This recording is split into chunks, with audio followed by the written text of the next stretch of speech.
मेरा प्रश्न है, जो आज सब्जेक्ट है, निषाद समाज की राजनीति साजिश या स्वार्थ है। हमने अभी विगत दिनों में देखा है कि जो निषाद समाज की राजनीति है, जो करवट बदल रही है, जो लोगों के विश्वास पर खरी नहीं उतर रही है। उत्तर प्रदेश में जो वीआईपी का आना हुआ है, साजिश है या स्वार्थ है, या किसी का हाथों के कठपुतली है? जी, विषय आपने जो सवाल हमसे पूछा, मैं यही कहना चाहता हूँ कि हम निषाद की बात तो करते हैं, लेकिन दुर्भाग्य है कि जो पार्टी कहती है कि हम निषादों के लिए लड़ रहे हैं, वो पार्टी एक विधायक निषाद नहीं बना पाई। ये सबसे पहला प्रश्न। बताइए, ये दुर्भाग्यपूर्ण स्थिति है। दूसरी एक चीज ये है कि आप देखिए, कोई भी नेता होता है, एक नेता का मतलब होता है वो समाज का प्रतिनिधित्व करता होता है, और मुझे लगता है कि नेता के कथनी और करनी में अंतर नहीं होना चाहिए। नेता अगर जो कहे, अगर वो उसको डिलीवर नहीं कर पाता है, तो जनता का विश्वास उसके ऊपर से खत्म हो जाता है। देखिए, वीआईपी पार्टी की राजनीति आप देखेंगे तो ये इन लोगों ने एक नया ट्रेंड शुरू किया है। देखिए, मैं उस समय भी कहा था, आज भी कह रहा हूं कि राजनीति करने के लिए एक विचारधारा चाहिए, और एक विचारधारा पे लंबे समय तक काम करना पड़ता है। लेकिन इनको ये लगता है कि हेलीकॉप्टर दिखाओ, रैली करो, रैली में भीड़ बुला दो, भीड़ बुला करके दिखा दो। ये जो व्यवस्थाएं हैं, इससे सिर्फ और सिर्फ वो कहा जाता है ना, पैसा लगाओ और दाम कमाओ। ये स्थिति में सीधा स्पष्ट बोल रहा हूँ। संगठन के ऊपर अगर किसी को काम करना, हम कह रहे हैं सीधा ग्राउंड पे काम करिए। आज की स्थिति आपको बता रहा हूँ, अभी वो भले मंत्री हैं, लेकिन विगत वर्षों में उनके साथ बिहार में अब कोई गठबंधन करेगा कि नहीं, इस पे भी संशय बना हुआ है। वहां की राजनीति, हम 2015 में वहां चुनाव लड़ा चुके हैं, हम देखे हैं वहां पे। तो देखिए, हम यही कहना चाहते हैं कि आर्थिक संसाधन से अगर आप परिपूर्ण हैं, तो आपको काम करना चाहिए, ग्राउंड लेवल पे जाकर के अपने संगठन को मजबूत करना चाहिए। और संगठन मजबूत करके अगर आप निषाद की ही बात करते हैं, तो देखिए, उस समय मैंने उनका स्टेटमेंट सुना था, तो उन्होंने कहा था कि सबसे ज्यादा टिकट मैं निषादों को दूंगा। उन्होंने कहा था कि हमारा समाज भूखा है, सबसे पहले मैं अपने समाज का पेट भर लूंगा, तब जा करके मैं दूसरे को टिकट दूंगा।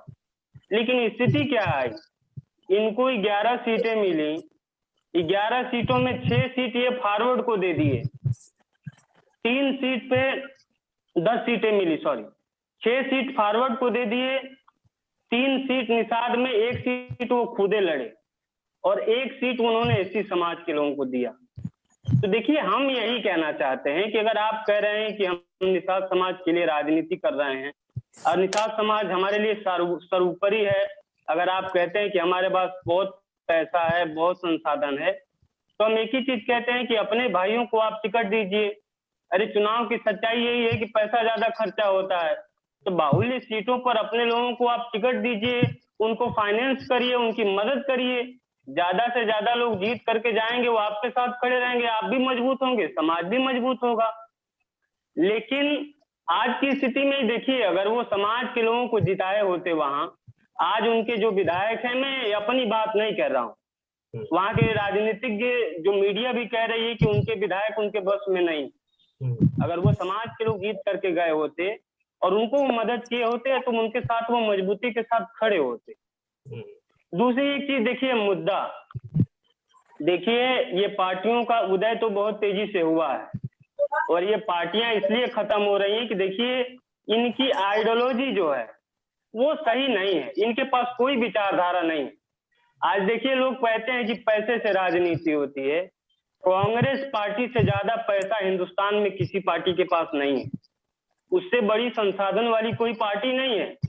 लेकिन आज स्थिति क्या है, आप देखिए ना, इनकी स्थिति बद से बदतर है। इसलिए बद से बदतर है क्योंकि इन्होंने जो कहा वो डिलीवर नहीं किया, इन्होंने कहा कुछ और किया कुछ और। दूसरी एक चीज कि आरक्षण का एक ट्रेंड बनाया जा रहा है समाज में, आरक्षण दिलवा देंगे, आरक्षण दिलवा देंगे।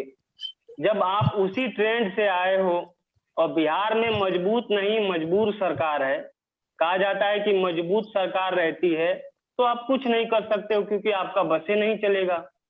लेकिन अगर मजबूर सरकार है तो आप उस सरकार को क्यों नहीं ये कर पा रहे हैं? इसमें दो ही चीज हो सकती है। आप उस सरकार को नहीं गिरा रहे हैं तो इसका सीधा मतलब यही हो सकता है कि आप निजी स्वार्थ में आप मंत्री बने रहना चाहते हैं, और नहीं तो अगर समाज के लिए राजनीति कर रहे हैं तो सरकार गिराइए। दूसरी पार्टी है, आप उसको समर्थन करेंगे तो हो सकता है वो पार्टी आपका समर्थन लेने के लिए आपके आरक्षण की बात को मान ले। तो देखिए, इन लोगों का सीधा मैं यही कहते आया हूं शुरू से कि इनका मकसद समाज से नहीं है और ये हम लोग का दुर्भाग्य है।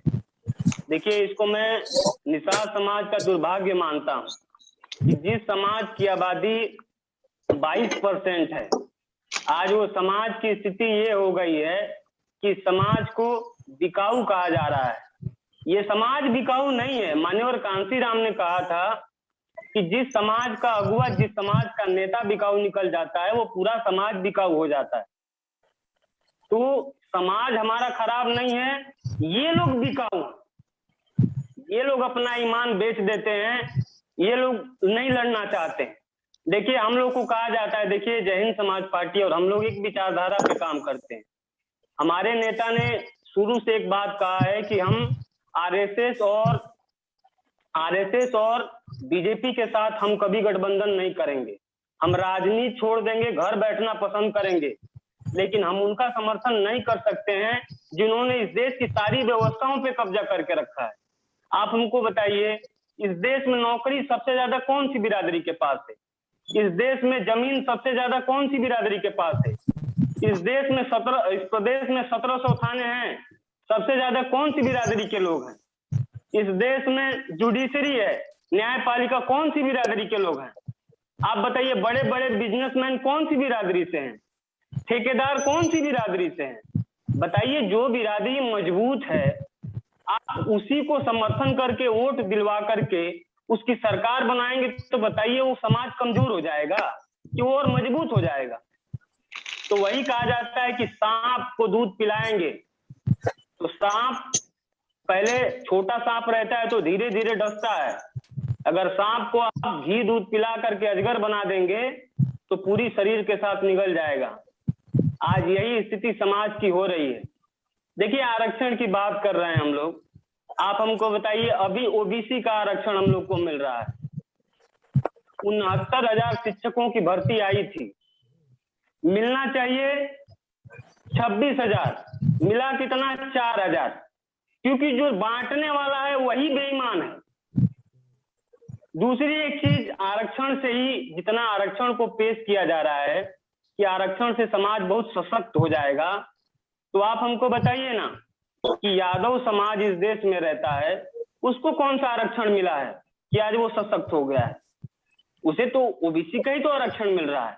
वो मोटा मोटी वो इसलिए सशक्त हुआ है तो उन्होंने अपनी पार्टी बनाई है, अपना झंडा बनाया है और अपने नेता को मजबूती के साथ उन लोगों ने लग करके मजबूत करके, और उन लोगों ने उस आइडियोलॉजी के पीछे 15-20 साल लगातार उन लोगों ने काम किया है, काम करके मुख्यमंत्री बना दिया है, बांटने वाला बना दिया है, और वो बांटने वाला बन गया है तो उनका हक और अधिकार मिल गया है, उन्होंने ले लिया है, वो किसी से भीख नहीं मांगते हैं।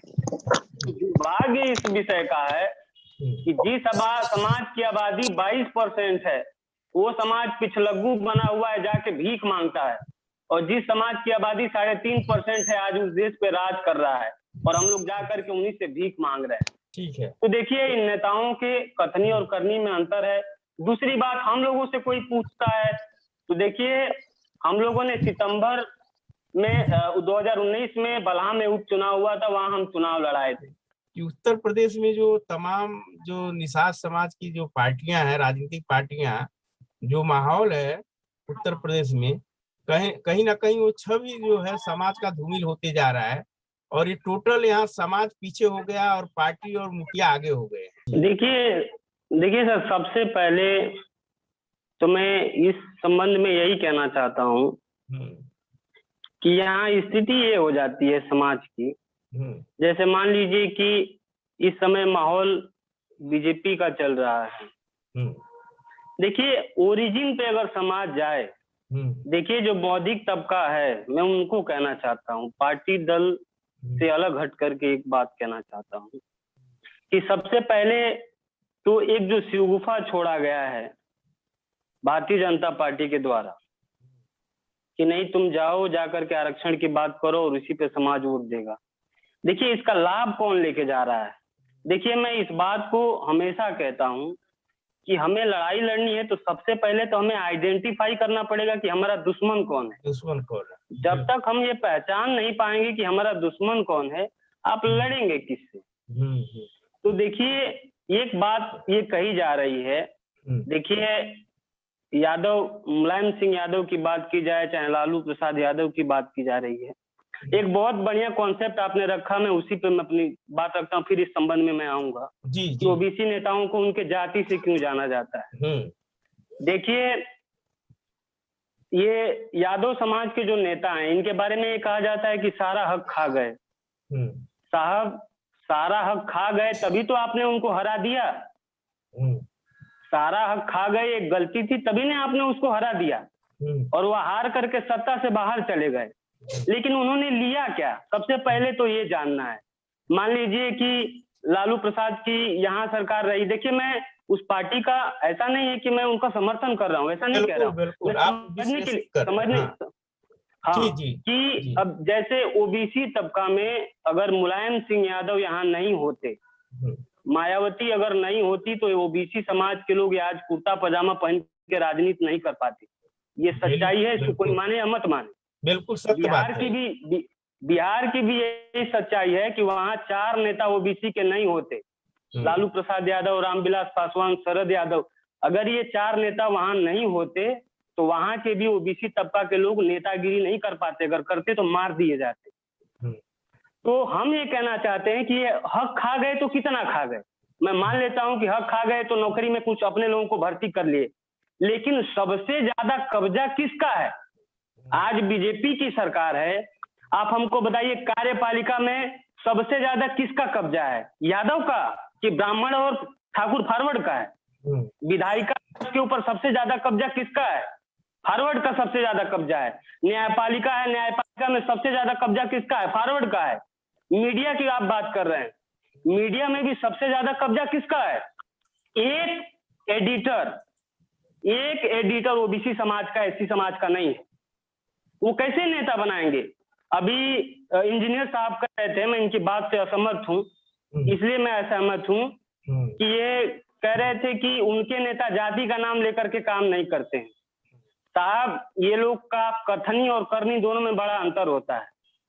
अगर उस तरह से आप देखेंगे तो अंबेडकर जी ने किसी जाति की नहीं बात की, लेकिन उनको एक जाति का नेता बना दिया गया।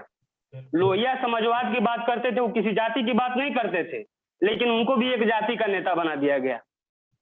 अगर ये लोग इतने सिद्धांतवादी हैं, चाहे मोदी जी हो गए, चाहे अटल बिहारी वाजपेयी हो गए, चाहे पंडित जवाहरलाल नेहरू हो गए, अगर ये इतने बढ़िया लोग हैं तो मीडिया में हमारे लोग क्यों नहीं है? हमारे लोग न्यायपालिका में जज हमारे लोग क्यों नहीं है? हमारे लोग बिजनेसमैन, सबसे बड़े बिजनेसमैन क्यों नहीं है? ये जो सवाल है, ये सवाल ये बताता है कि ये लोग कहते तो नहीं है हम जाति के हैं, लेकिन करते वही हैं। अपने जाति के लोगों को बिजनेसमैन बनाते हैं, अपने जाति के लोगों को ठेकेदार बनाते हैं, और सबसे ज्यादा नौकरियों पे किसी का कब्जा है तो फॉरवर्डों का है। 1700 थाने हैं इस समय उत्तर प्रदेश में। 1700 थाने में कौन सी बिरादरी का थाना अध्यक्ष है जो उत्तर प्रदेश में रहता है? जाकर के अपने थाना में पता कर ले, पता चल जाएगा कौन सी बिरादरी का है। इस पे हम सवाल नहीं पूछेंगे। तो देखिए मैं ये कहना चाहता हूं कि सबसे पहले ये जो विचारधारा है, आरएसएस की जो विचारधारा है और बीजेपी की जो विचारधारा है, मैं कहता हूं कि इस विचारधारा को हम सबको मिलकर खत्म करना चाहिए अगर हमें सुरक्षित रहना है। तो जिस दिन ये विचारधारा खत्म हो जाएगी उसके बाद हम आपस में डिसाइड कर लेंगे किसको क्या करना है, पहली बात। दूसरी बात मैं ये कहना चाहता हूं कि आप देखिए, ये कहते हैं कि हम देश के नेता हैं, 10% आरक्षण स्वर्ण समाज के लोगों को दिया गया आर्थिक आधार पर। हमारे देश के संविधान में कहीं नहीं लिखा गया है कि आर्थिक आधार पर आरक्षण देना चाहिए। आप हमको बताइए, जो व्यक्ति 70,000 रुपया कमाता है वो गरीब है, उसको आरक्षण मिलना चाहिए।